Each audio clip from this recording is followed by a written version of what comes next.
నేను ఇంట్లో ఉన్నదానికంటే యుద్ధ రంగంలో ఉన్నదే ఎక్కువ. ఎన్నో పాపాలు చేశాను. నాలో ఒక దుష్ట శక్తి ఉండేది. ప్రపంచం అంధకారంలో మునిగిపోయి ఉంది.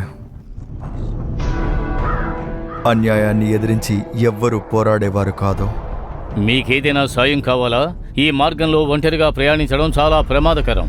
ఇక్కడ పిశాచాలు ఎక్కువగా తిరుగుతూ ఉంటాయి.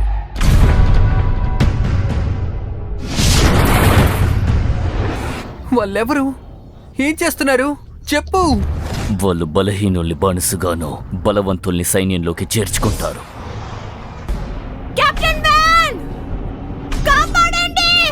ఆపండి! నేను నిన్ను చంపి నరకానికి వెళ్ళడానికి సిద్ధంగా ఉన్నాను.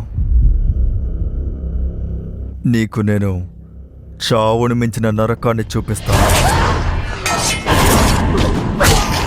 నువ్వు నా కొడుకుని కాపాడితే నేను నీ ఆత్మను నువ్వు విడిపించుకోగలవు.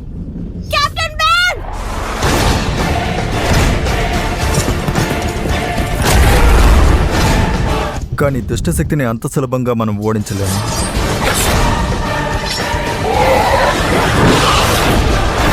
నేను చేసిన ప్రతి పని, నేను చూసిన ప్రతి విషయం నా గమ్యాన్ని తెలుసుకునేలా చేశాయి. నువ్వు చేసిన పాపాల వల్లే నువ్వు ఇంత దూరం ప్రయాణం చేసి వచ్చావు. ఆ విషయం అర్థం చేసుకో.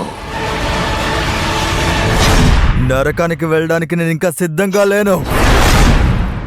ఇప్పుడు రారా.